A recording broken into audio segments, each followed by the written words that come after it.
Ég vil bara byrja á því að bjóða ykkur öll velkomin hér í dag og hjartanlega velkomin á þennan rafræna kynningarfund hjá utanríkisráðuneytinu og félagi Sameinuðu þjóðanna ungliðastöður hjá Sameinuðu þjóðunum. Ég heiti Vala Karen Viðarsdóttir og er framkvæmdastjóri hjá félagi Sameinuðu þjóðanna og ég ætla að vera fundarstjóri hérna í dag. Ég vil samt byrja á því að taka það fram að fundurinn er tekin upp eins og þau eru líklegast búin að sjá. Hann verður birtur á YouTube-svæði félagsins í kynningarskyni, þannig að þau sem ekki komast á þessum tíma hérna í dag geta þá allavega nálgast efni síðar. Þannig að ég mæli með að hafa bara slökkt á frontkamerunni ef þið viljið ekki vera í mynd og eins að láta mig vita í lok fundarins ef þið viljið spyrja einhverja spurninga en viljið ekki að það komi fram í upptökunni. Það er bara minnsta mál. En markmiðið með fundinum í dag er annars bara að gefa frekari innsýn inn í stöðurnar og þennan starfsvettvang hjá Sameinuðu þjóðunum. Þetta er auðvitað alveg einstakt tækifæri fyrir ungt fólk að öðlast þessa reynslu hjá ólíkum stofnunum Sameinuðu þjóðanna. Og oft á tíðum er þetta í raun þessi fyrsta snerting fólks á stöðum innan Sameinuðu þjóðanna. Þannig að það er mjög skemmtilegt. Einnig þá mun gefast tækifæri til þess að svara spurningum ykkar í tengslu við stöðurnar og ferlið. Við munum fá kynningar frá góðu fólki til þess að hjálpa okkur að sjá meira af þessari svona heildarmynd, mætti segja. Meðal annars frá þjónustumiðstöð Ungliðaverkefnisins og fá ábendingar og ráð umsóknarferlið.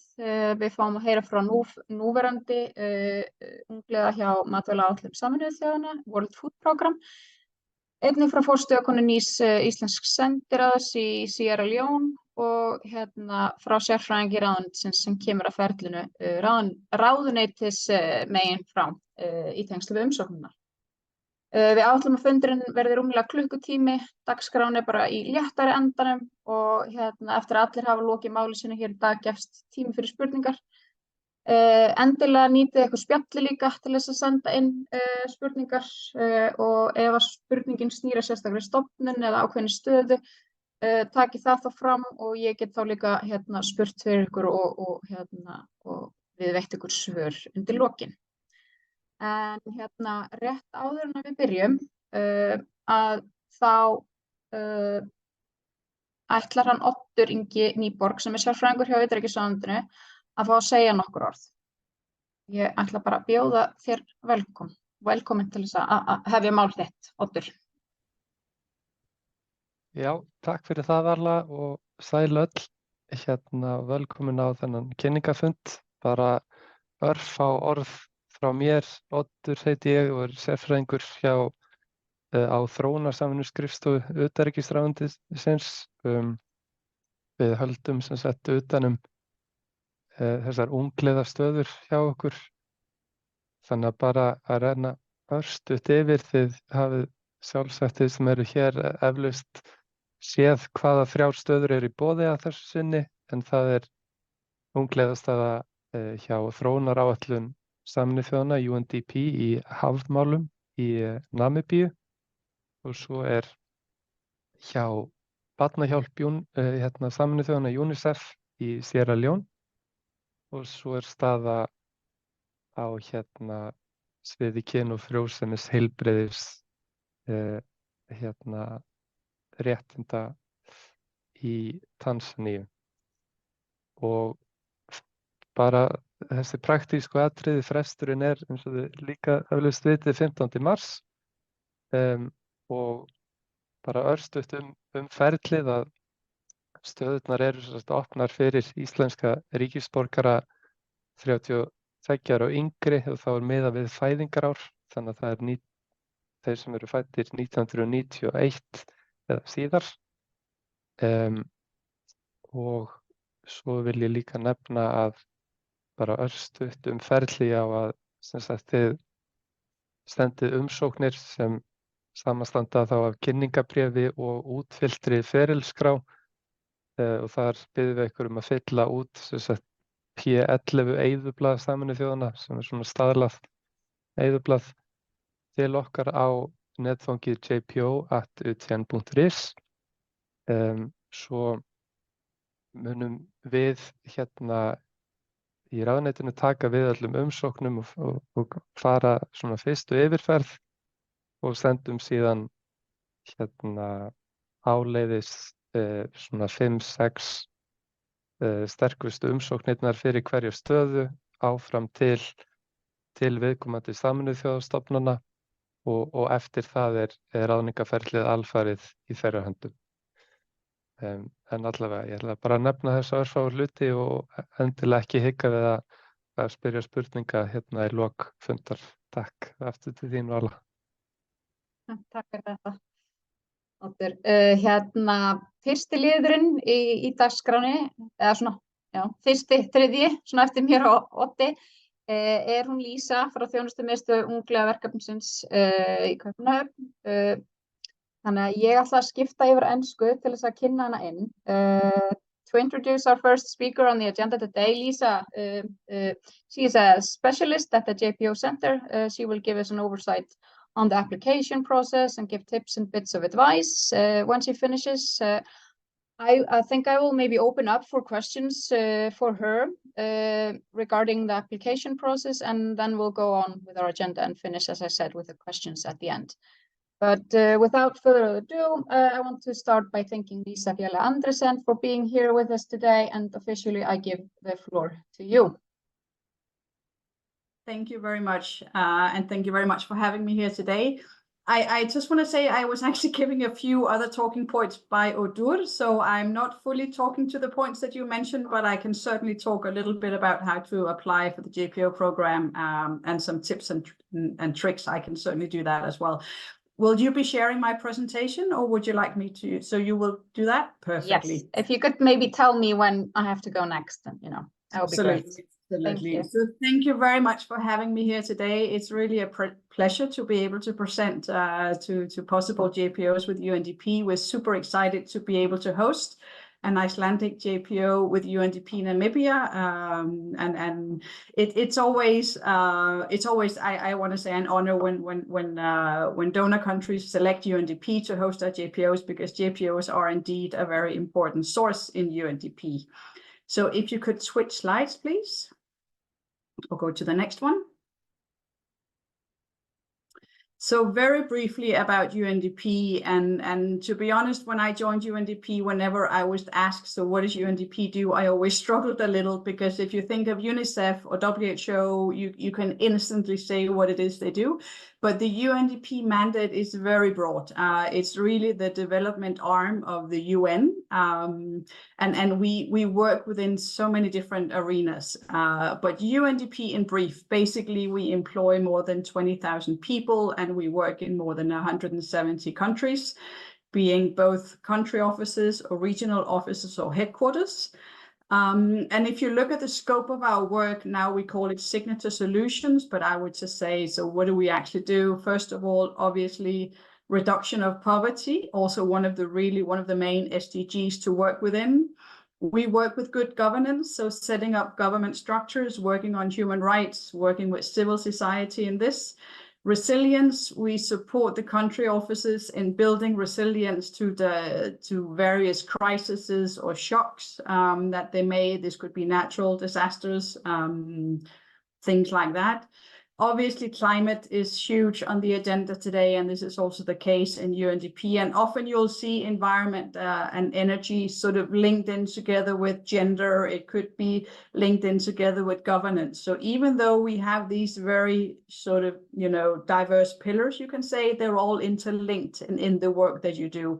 And that also means that the JPOs we welcome in UNDP really work on a very broad set of skills and in very many different areas. So we also attract a very broad group of young talent. Please go to the next slide. Right, so being a JPO in UNDP, and first of all, I've listed here JPOs in UNDP, we really consider them an important talent pipeline. Now, the different donors will have different motives for why they fund a JPO, but really from the employer side, from UNDP side, The aim is really to welcome and attract young talent and then have them remain in UNDP and then grow up, you can say even through the ranks, or, you know, not necessarily that, but simply to have a successful career in UNDP. Now, the program as it is right now, I pulled these stats yesterday, we have 48 who identify as female and 18 who identify as male. This will, you know, fluctuate a little, but I would say around 70 JPOs at any given time is sort of the average. And the areas where we work is also listed here on the map. So obviously HQ is quite large, as you can also see in the yellow pie chart at the bottom.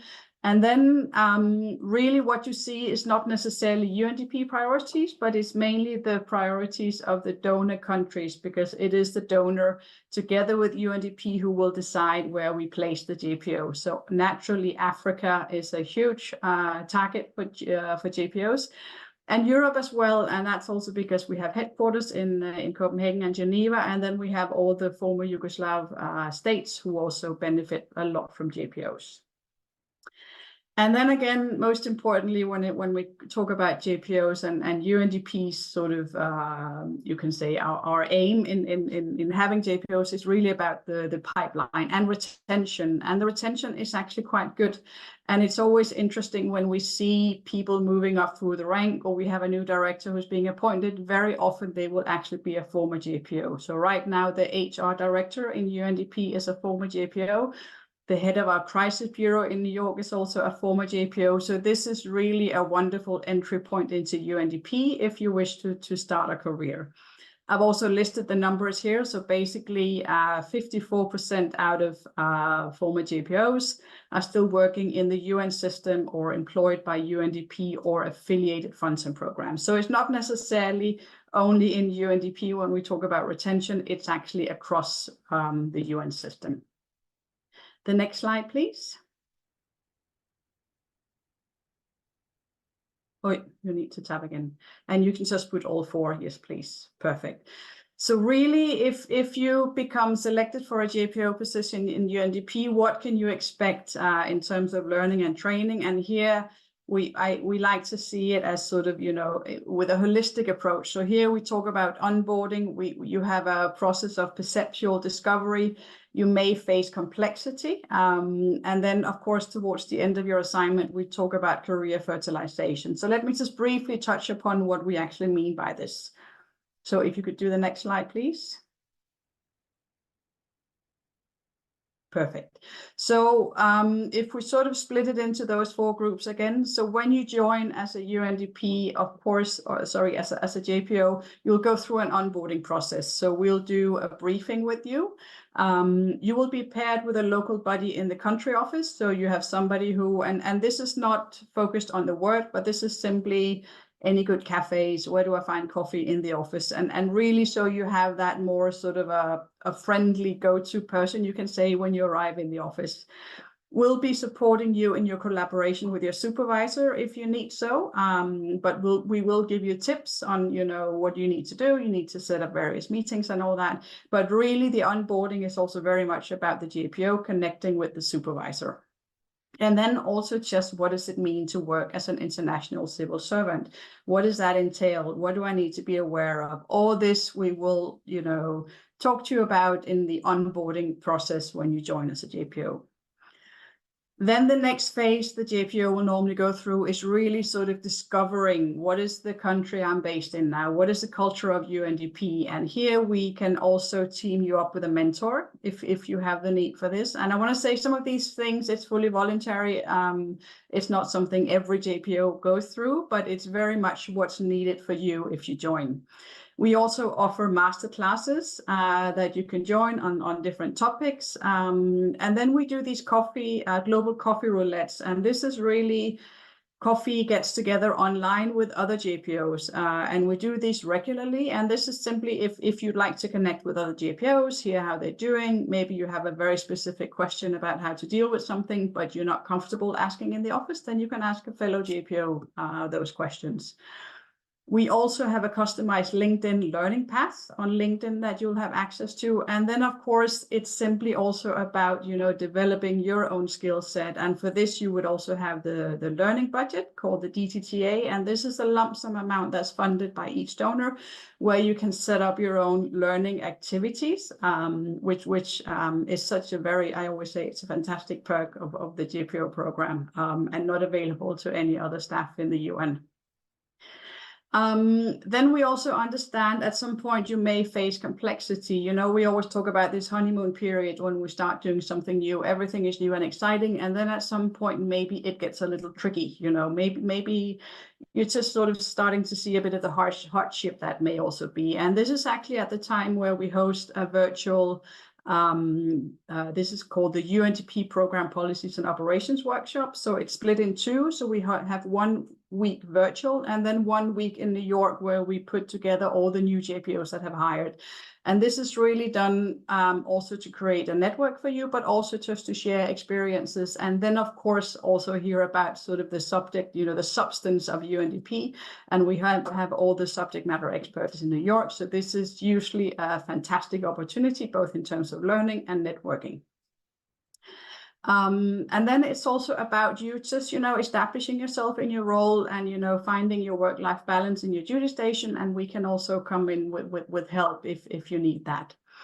Then towards the end of your assignment, we start talking about, so career-wise, what would you like to do? Would you like to stay?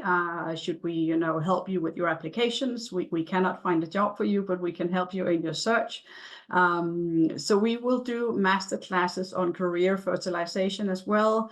We have a lot of tools online that are available to all staff, and we can also provide individual, you can say coaching or guiding. We can review your application. We can prepare, we can do a mock interview as it's called, so a rehearsal interview. And then simply also talk about, we talk to you about, so what was good? What did you like about your assignment? And often this will also sort of foster some thoughts in your mind as to where you'd like to go next. So this is really an overview, or you can say the learning journey that you'll go through as a JPO with UNDP. Next slide, please. Right, so the role of the JPO Service Center in Copenhagen, where I'm based, very briefly, first of all, we're a very strong partner with the Icelandic donors. So we discuss in great detail where it would be best to place a JPO. And then we also talk very much to that country office to ensure that it's a good experience for the JPO. But really, we are an end-to-end HR shop. So we do everything from recruitment to separation. And separation is basically when you end your JPO assignment. It means something else in other languages, but that's the UN terminology for ending your JPO assignment.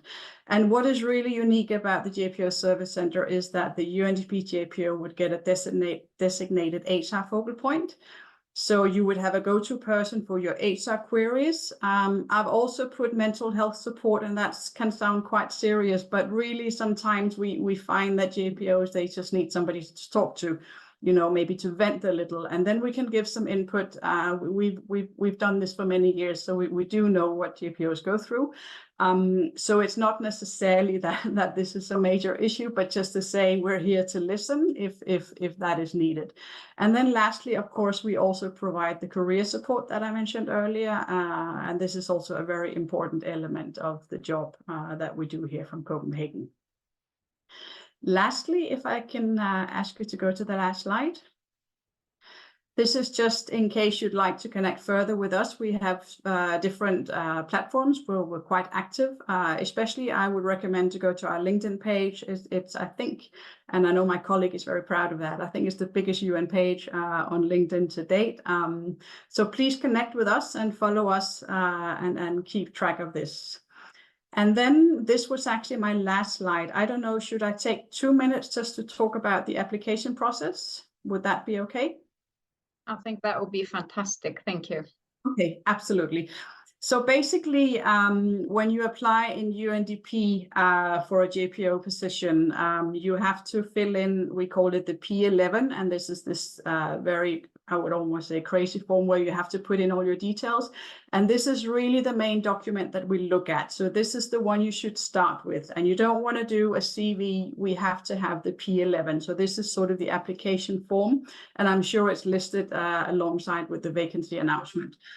Basically in there, once you start filling it in, we ask you to fill in your experience, and in there you put in all your experience, but you just need to be mindful that when we count towards the 2 years that you have to have, we only think about paid relevant experience. So it's very important for us that you put in whether it was full-time and whether it was paid when you put in your experience in this P11. Please also put in internships, any volunteer jobs you've had, because it says a lot about you as a candidate, but we simply don't include it in the count towards the 2 years, which is very important to note. I also want to say when you fill in your, under each experience, we'll be asking you to come with information about what you did. Please just don't copy your job description, really put in bullet points. So tell us, what did you do and what was the outcome? So not only show us that you were able to perform this process, but tell us what was the outcome. Was it successful? Because that also tells us that, yes, you can push through, if you have to deliver something. So really try and, when I look at your experience, make it easy for me to see that the job that you've done is relevant and that you can do it well towards the job that you're applying to. That's really, the best advice I can give is think about the receiver of your application. We will also ask for a cover letter or a motivational letter. And this is also important, but I want to say your main work should go into the P11. And I cannot stress this enough because I know a lot of applicants will think the opposite. So they put a lot of work into the cover letter, and then they don't put much focus into the P11. So it has to be the other way around. Also, I want to say your cover letter should not simply repeat what you're putting in your P11, because I'll know that already. So your cover letter is really to tell me about your motivation, for example. Why are you motivated to do this? And you need to tell me why you're motivated for the job, for UNDP, if it's UNDP you're applying to, and perhaps even the country. Why would you like to go to Namibia? So really the motivational letter should be a motivation letter telling me, why do you want this job? Don't tell me that you have a master, you've worked this, because I know that already. So really, what's the added value? This is what you put in the motivational letter. Yeah. And then I want to say, when you read the vacancy announcement, what is important for you to look at is the must-haves and the nice-to-haves. So if you have to have a master, and you have to have 2 years of paid relevant experience. If you don't have that, we cannot proceed with your application. So really look at that. If it says you need to have French and you don't have that, we cannot proceed with your application. And this is actually across the UN. So really digest that vacancy announcement and look at what are the must-haves and what are the nice-to-haves. You don't have to have all the nice-to-haves. This is just sort of an additional bonus for us. Of course, we'd like to see it, but you don't have to tick all those boxes. But the must-haves, those boxes are the ones that you really have to tick. I think I'm going to stop here because I've gone over time, but if there's any questions, I'll be happy to take that as well. Yes, thank you so much, Lisa, for this good introduction, both to UNDP and just simply being a JPO from the beginning and to full term. I think that's very interesting. Exactly. It's very appreciated, and I mean, both me and the MFA will do our best to help and guide the ones who have questions as well. But if there's anyone who has questions for Lisa regarding the process, speak now or forever hold your peace. Sorry, there's a question. Could you please elaborate on what sort of paid experience you would consider as a relevant experience? That's a very good question. I would say this, of course, depends upon the job you're applying to. So if we're talking about a job within HR, then you need to show me in your P11, the application form, that you've done tasks within HR. They don't have to be like a literally copy paste, but you need to show me that you work within that area so I can justify moving you forward as a candidate. So relevant is basically relevant to the job task that we would be asking you to do in UNDP. Yep. I think there are any more questions? No hands raised, but thank you so much, Lisa. If we receive any questions, we'll be in touch if we can't answer them ourselves. But thank you so much for being with us today. The rest will be in Icelandic. You're welcome to stay, but you're welcome to leave as well. Yeah, and really the candidates are also welcome to reach out to me directly. That would be fine as well. Thank you so much. Have a great day, Lisa. Thank you, you too. Bye. Thank you. Næst það hún Urður Ásta Eiríksdóttir á dagskrá. Hún starfaði áður hjá utanríkisráðuneytinu en starfar nú sem ungliði hjá Matvælaaáætlun Sameinuðu þjóðanna í Síerra Leóne. Hún núna búin að sinna þeirri stöðu frá því síðasta haust og hún mun svona segja okkur almennt frá sinni reynslu þessa fyrstu mánuði í starfi, mögulega hvað fékk hana til þess að sækja og hvernig ferlið var. Urður, ertu velkomin.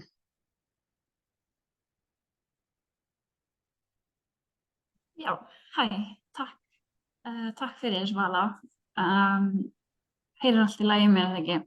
Jú, flott. Ok, frábært. Já, bara takk fyrir að bjóða mér að vera með.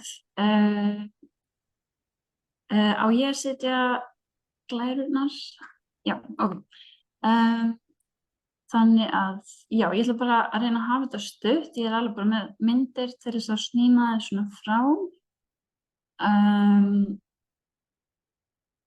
En já, hún Lisa sagði mjög vel frá ýmsu sem að kemur að því að vera GPO, en þetta líka mjög, fer mjög mikið eftir hjá hvaða stofnun maður og í hvaða landi maður þannig að samhengi skiptir miklu máli líka.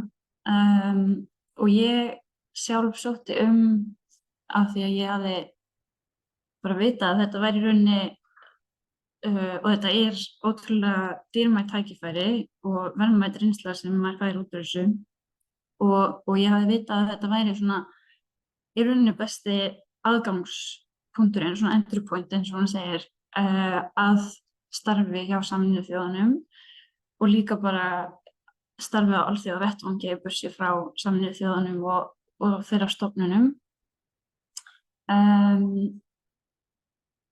Já, og Ísland var náttúrulega lengi vel ekki með virkt JPO-prógram og síðan kom það aftur á dagskrá og það alls ekki þannig að maður sækir einu sinni og það gangi allt upp og það langsjaldnast þannig. Ég til dæmis held ég að vera sækja í þriðja skiptið þegar ég komst inn í mitt og það þýðir ekkert að taka því eitthvað illa heldur bara að reyna aftur.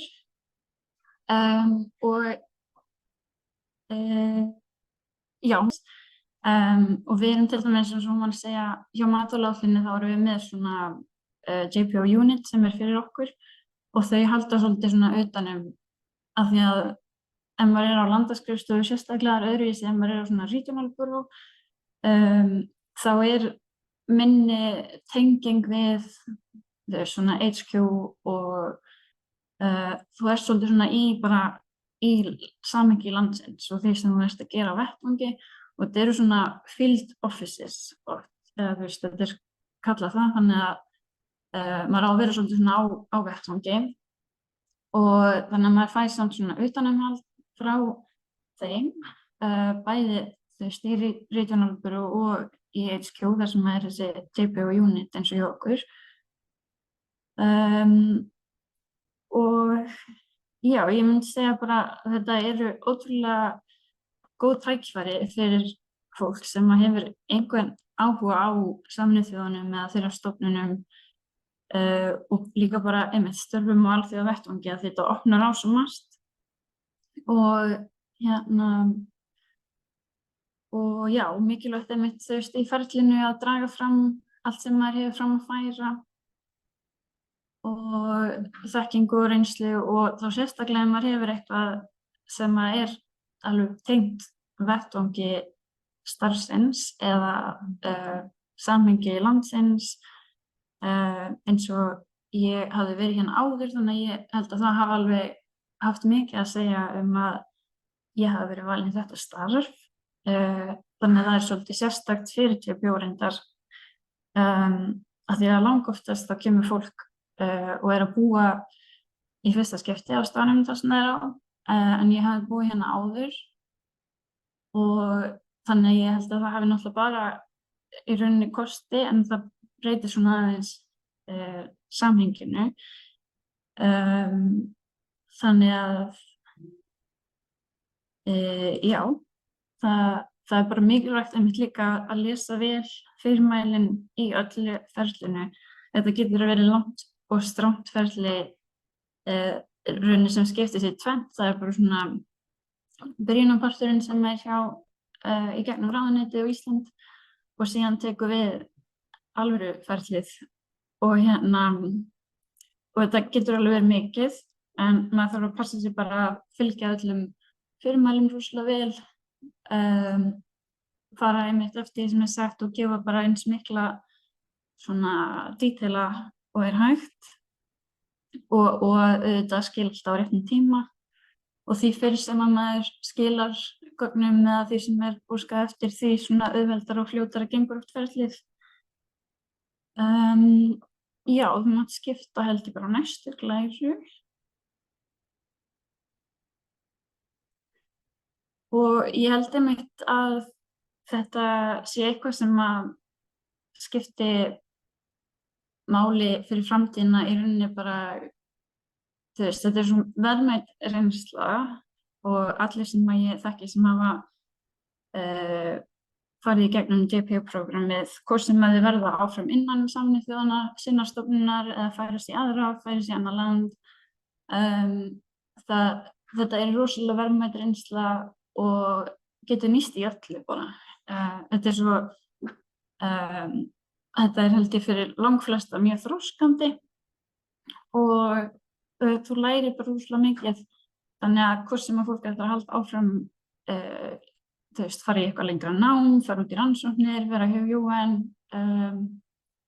fara til dæmis vera í opinberri stjórnsýslu eða á opinberum vettvangi þá þessi reynsla og þessi þekking sem aflað á vettvangi Sameinuðu þjóðanna og úti í löndunum að því að maður fær síðan líka alltaf snertingu í svona á aðra staði og það einmitt byrja núna aftur sem hún var að tala hún Lísa þessi svona DPO seminars þar sem maður fer og hittir hina DPO-ana og þannig að okkar höfuðstöðvar í Róm og þá förum við til Rómar og það bara byrja núna aftur eftir COVID og ég myndi sá að það tala það í UNICEF líka starfslýsingunni þannig að þeir sem að hugsa að sækja að koma hingað til Síerra Leóne fyrir UNICEF þau myndi fara til New York og það talað að það sé rosalega verðmætt einmitt líka bara upp á tengslamyndun og læra af hinum, hitta þau sem eru í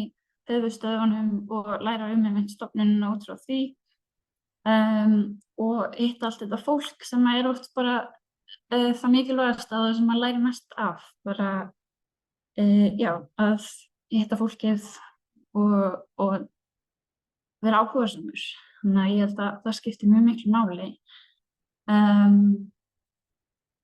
já, þú mátt held ég skipta bara á næstu þannig bara svona kost af landinu og útsýni af svölunum hjá mér og þetta auðvitað mjög ólíkt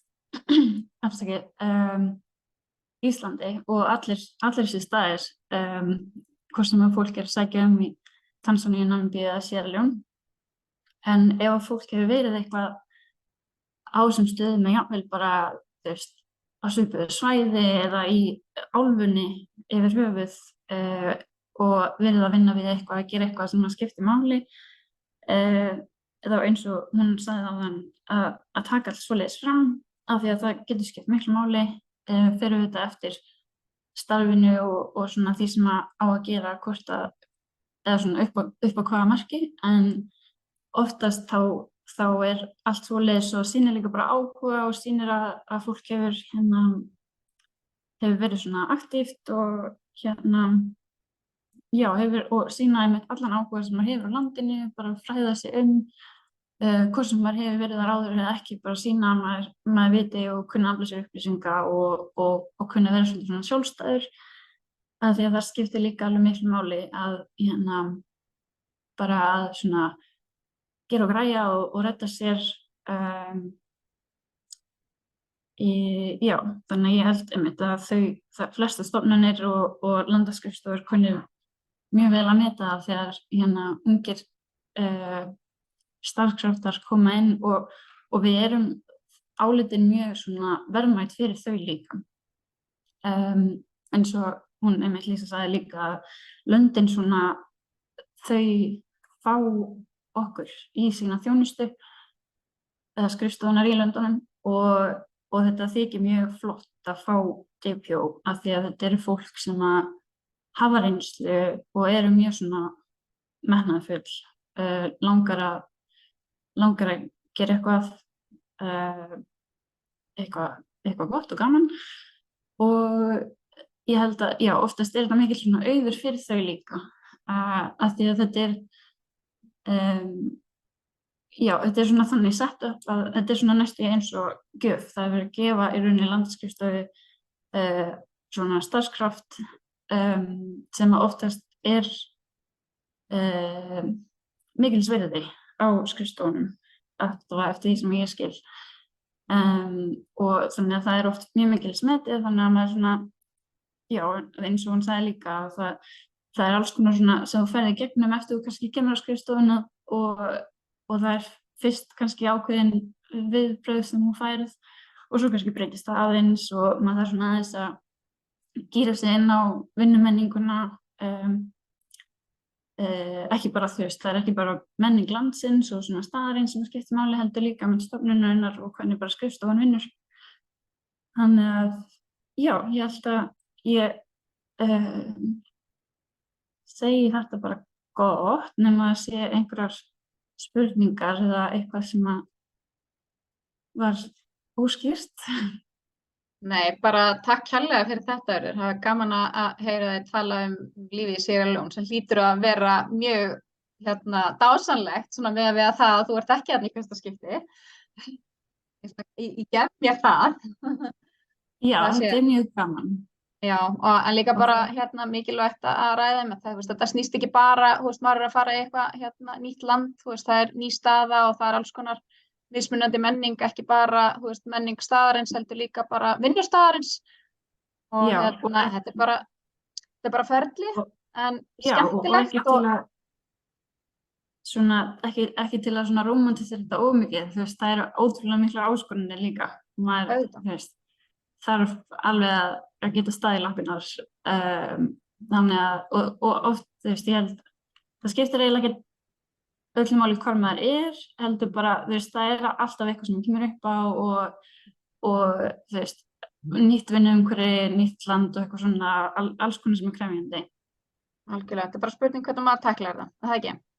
Jú, og svo þetta með bara það sem maður gerir það er alls konar möguleikar þannig að ég svolítið hef það svona leiðarljós líka þetta verður bara eins gott og eins mikið og maður gerir það sjálfur svolítið. En það sem er kannski líka svolítið sérstakt núna eins og í Freetown að það er alveg svolítið af Íslendingum. Já, og það er líka alveg komið svona Íslendingasamfélag sem að var með svona koma núna þriðji JPO-in hjá mismunandi stofnun. Þannig að það er mjög áhugavert fyrir þau sem að hlusta og kannski þekki ekki til að núna er þessi staða hjá UNICEF auglýst, þú ert hjá World Food Program og svo náttúrulega Kristrún Friðsend búin að vera hjá UNFPA og svo Kjartan Atli sem var hjá UNHCR, reyndar í öðru landi en það er svona, þannig að það er skemmtilegt að sjá, ég sá það á myndinni hjá þér áðan að það var greinilega smá samfélag.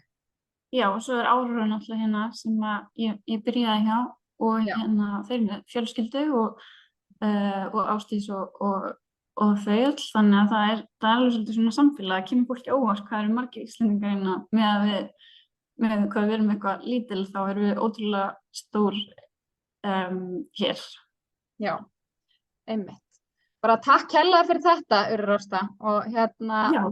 við sjáum það, við ætlum að opna fyrir spurningar undir lokin. Það er bara næst hún Ásdís Bjarnadóttir, hún er líka að koma inn frá Síerra Leóne.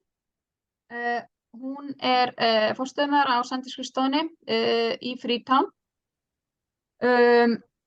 Fyrir þau sem kannski ekki vita að þá hefur nú nokkurt skeið legið fyrir að opna skrifstofu þar sem að Síerra Leóne hefur bæst í hóp svona samstarfsríkja íslenskra stjórnvalda í tvíhliða þróunarsamvinnu.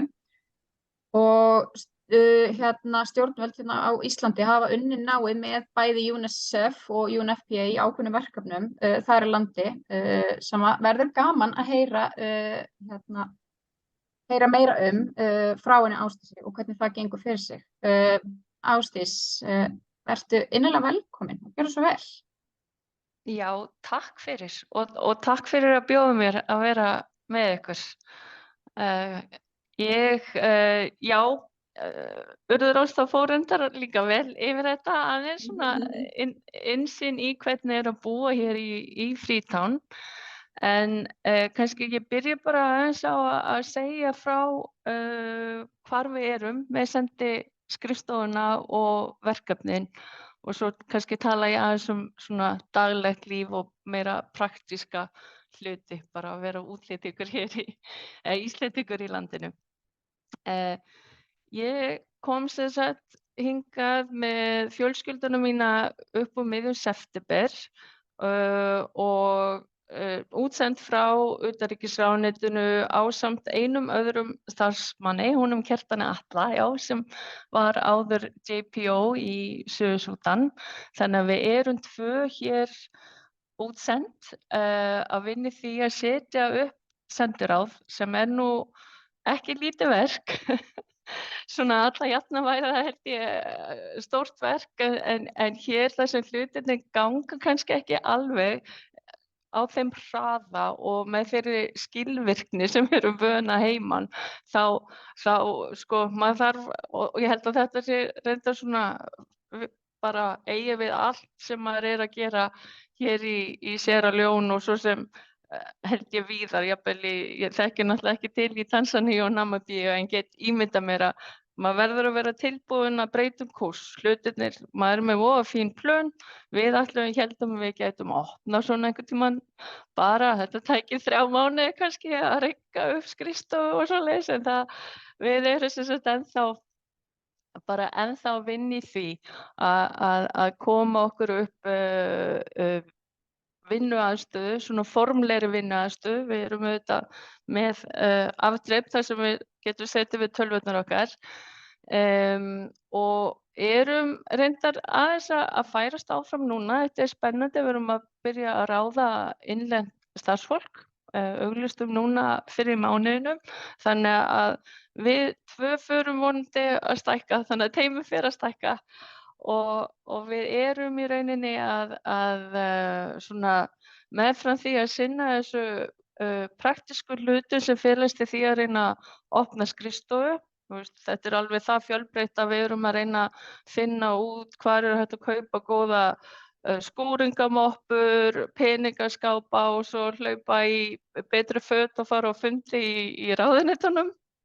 Þannig að þetta mjög fjölbreytt en við erum líka að fylgja á eftir verkefnum sem við höfum í rauninni verið að styðja við frá 2018 hófst samstarf við Síerra Leóne frá þá Íslandi og bæði þá í gegnum stjórnvöld hér á staðnum, félagasamtök og svo UN-stofnanir. Þú nefndir Vala, við erum með stór verkefni, þetta í rauninni okkar stærstu verkefni eins og í landinu með UNICEF og UNFPA.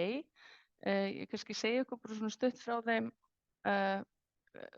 hvað felst í þeim, en svo erum við líka að hefja samstarf við World Food Program heimaræktar skólamáltíðir og svo höfum við starfað með UNDP í tengslum við kosningarnar sem fóru hér fram á síðasta ári.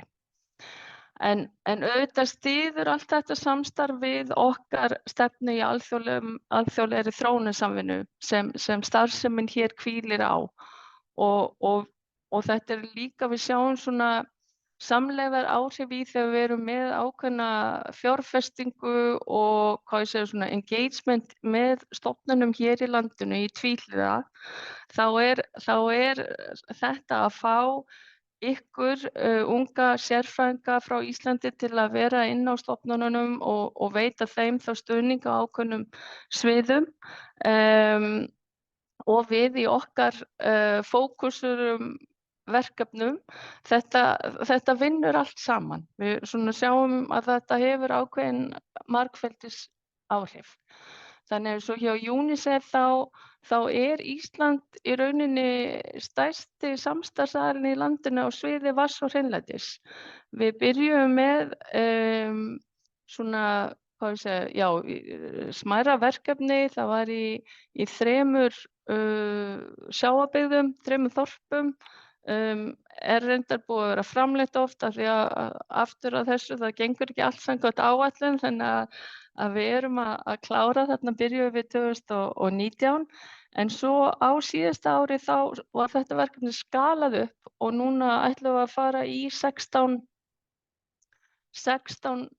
þorp við ströndina og þetta svona sko endurspeglar svolítið áherslur Íslands hér í landinu. Við erum auðvitað svona ennþá aðeins að finna okkur að því við erum bara ný, við erum að læra og við erum að reyna að sjá hvar gætu við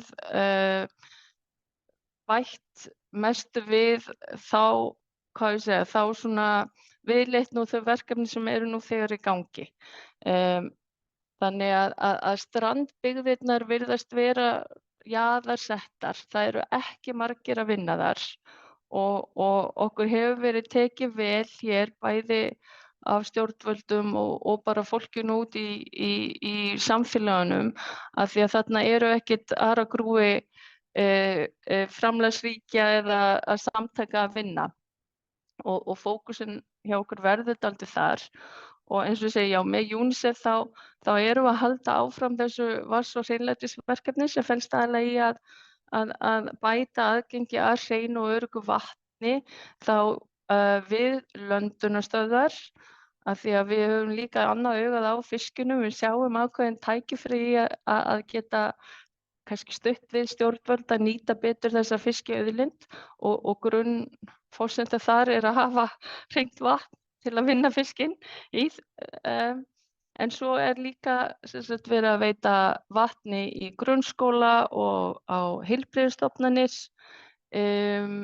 Við segjum að þetta sé svona samþætt nálgun í vatn og hreinlæti, við ætlum að byggja líka leikskóla í ákveðnum samfélögum af því að börnin eru svolítið þarna á vergangi að elta mömmurnar sem eru aðallega í því að verka fiskinn.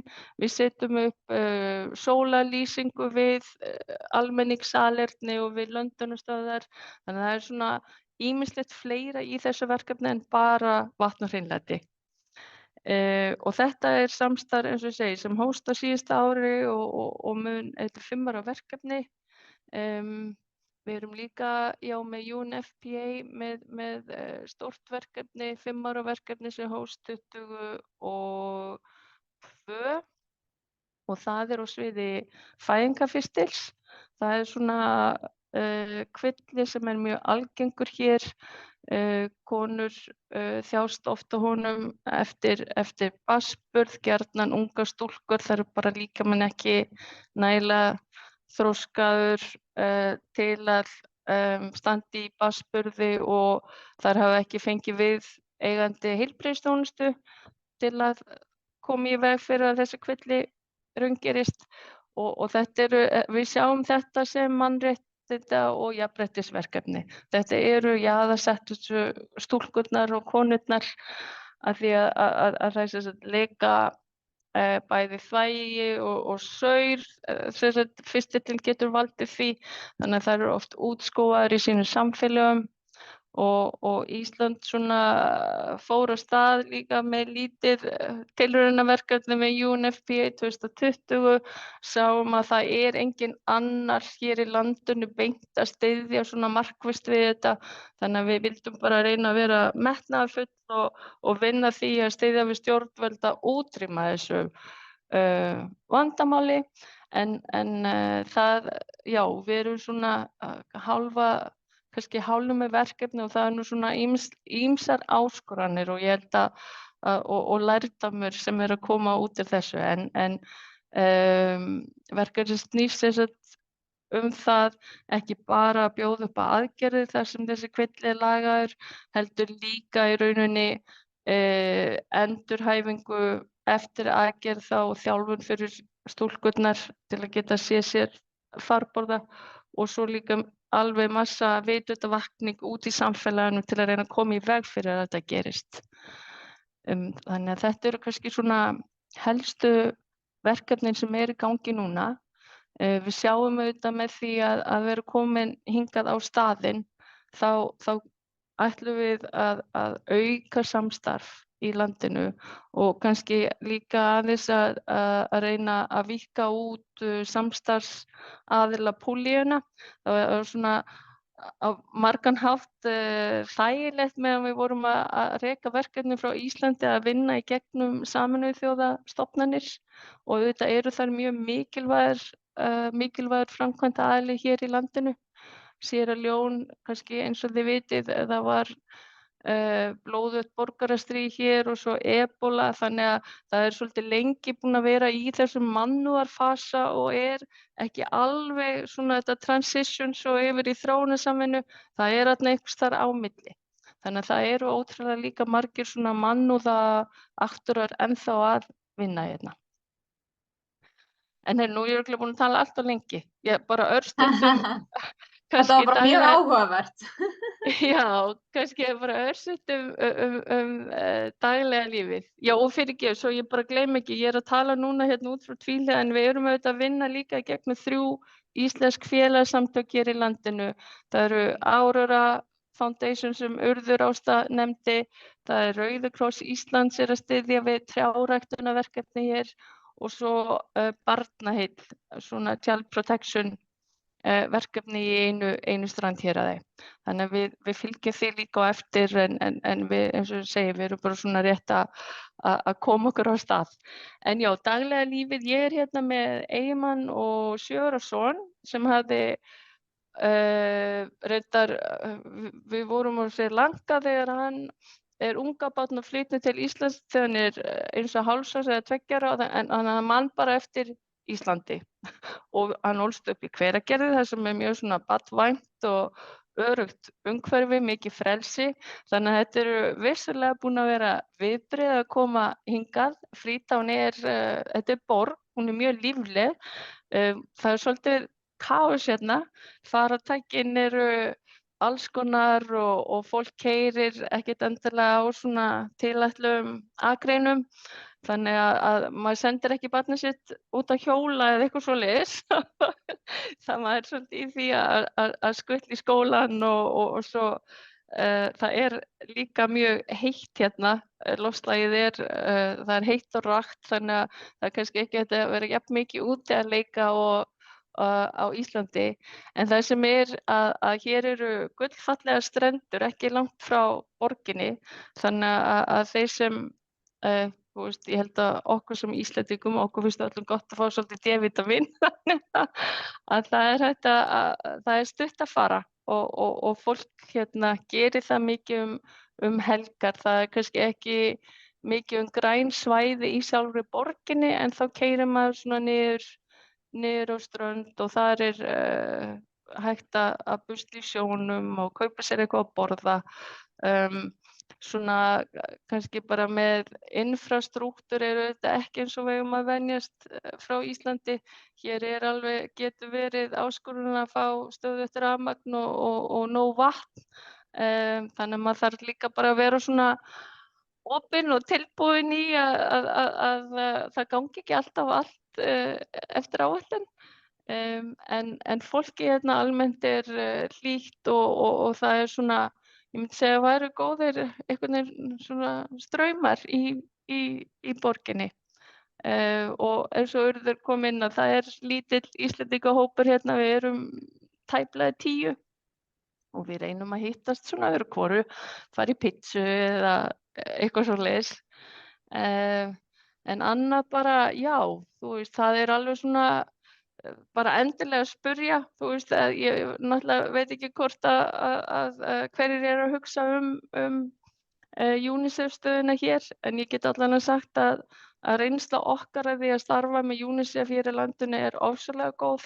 Þetta flottu vinnustaður, þau að vinna mjög þarft og gott starf, þannig ég held að já, það yrði bara ótrúlega spennandi og góð reynsla fyrir einhvern að koma hingað. Og við reynum auðvitað líka að vera ungliðunum innan handar eins og hægt sem sendiráð og svo líka bara sem lítið Íslendingasamfélag. Algjörlega. Takk kærlega fyrir þetta, Ásdís. Mjög áhugavert allt það sem þeir eru að gera mjög lítið teymi. En ég vona innilega að þetta gangi bara alltaf óskum og þið náið að opna sem fyrst og svona. Takk fyrir. Og ég bið kærlega vel að heilsa Kjartan. Já, skila því. Takk. Takk fyrir. En jæja, nú fer svona að kannski síga á langinn hjá okkur í dag. Við höfðum ákveðið rými fyrir spurningum. Ef það einhverjar nú þegar, ég sé það alltaf ekkert komið inn í tjattið.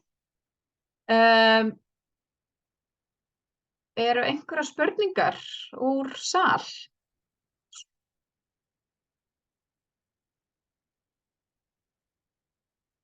Eða var þetta allt bara mjög skýrt? Það gæti verið. Maður sjá 2 spurningar. Eruð með einhver frekari tips varðandi kynningarbréf? Hvernig með húsnæði? Mimi, ég sé að Oddur farin út af fundinum. Já, sko, já, þú veist, JPO fær alltaf bara laun frá stofnuninni og finnur sér húsnæði með aðstoð væntanlega landaskrifstofanu, ég gerir bara fastlega ráð fyrir því. Og ég held að í öllum þessum stöðum á þess að ég geti lofað þá sé svona, þú veist, húsnæðisstyrkur, þú veist, þannig að en Urður getur kannski svarað í hvernig þetta var í henni, ég held ég sé að fara með alveg rétt mál.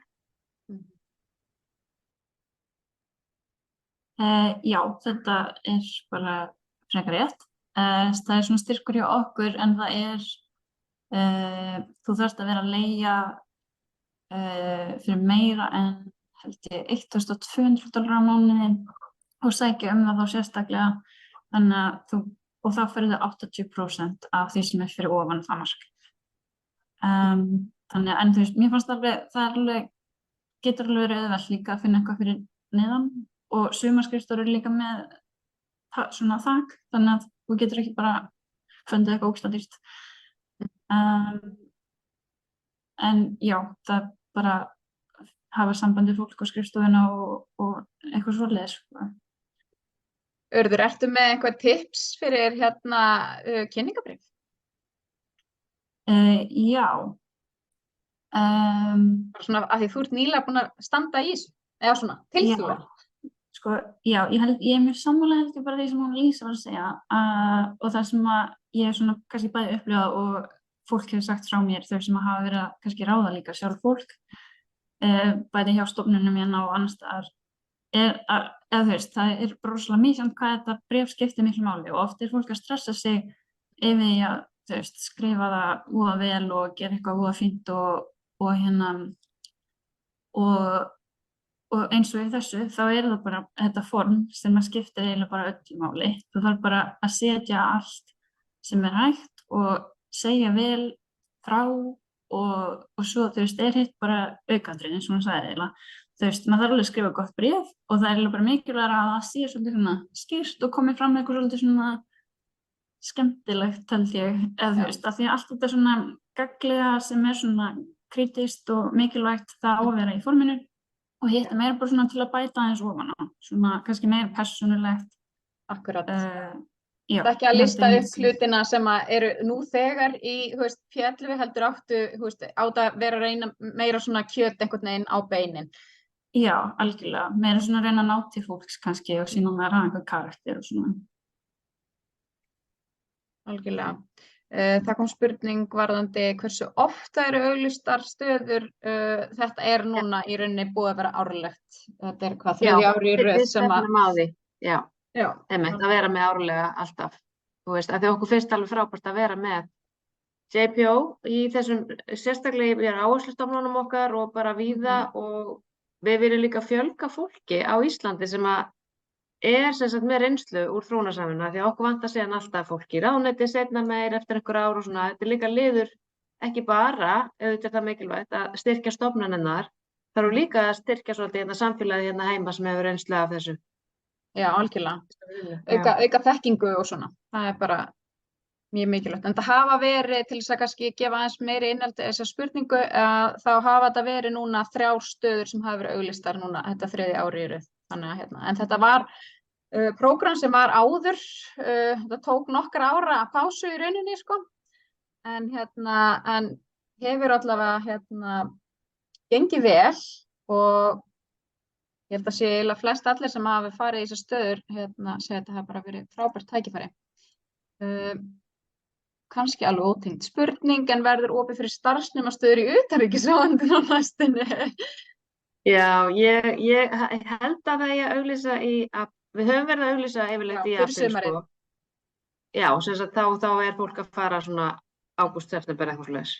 Ég held alveg örugglega að það bara verði þannig ábreytt.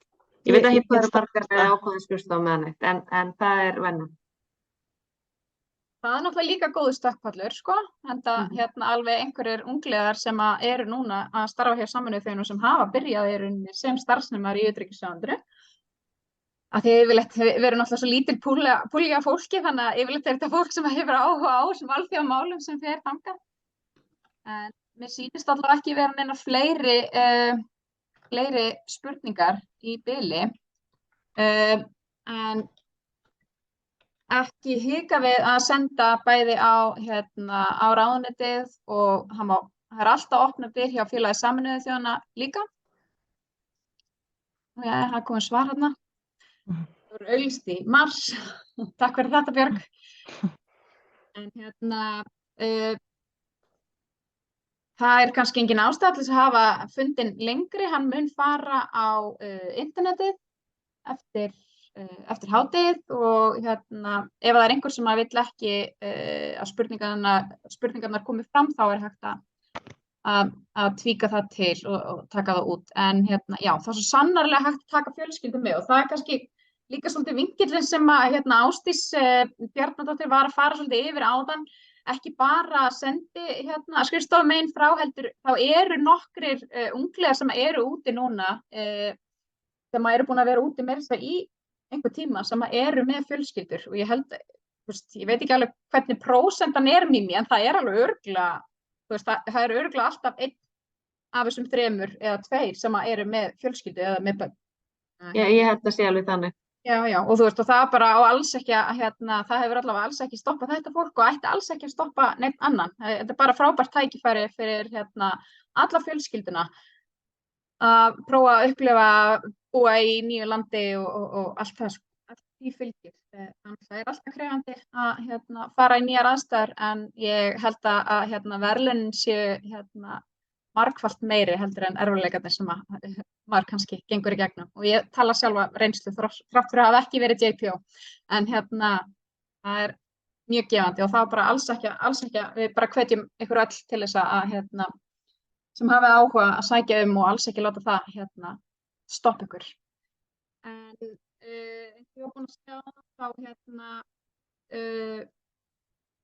þá er rosalega mikið af flottum sérfræðingum sem bæði starfar núna og hefur áður starfað hjá Sameinuðu þjóðunum og bráðum munum við að öllum líkindum eiga 3 nýja sérfræðinga sem að fara að stíga sín fyrstu skref og það ótrúlega spennandi. Ég hjá félagi Sameinuðu þjóðanna mun fylgja síðan ykkur þessum nýju sérfræðingum eftir þar sem að svona okkar helsta hlutverk að kynna Sameinuðu þjóðirnar og fræða þær og okkur þykir rosalega gaman að fjalla íslenskt starfsfólk hjá Sameinuðu þjóðunum.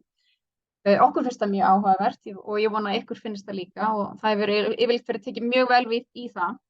Það ávallt opnar dyr hjá okkur ef það einhverjar spurningar. Annars vill ég bara, þar sem það engar fleiri spurningar, þá vil ég bara, bæði fyrir hönd félags Sameinuðu þjóðanna og fyrir hönd utanríkisráðuneytisins, þá vil ég bara þakka öllum kærlega sem að koma hérna í dag og öllum þeim sem að tóku þátt og voru viðmælendur hjá okkur, bara fyrir þáttökuna.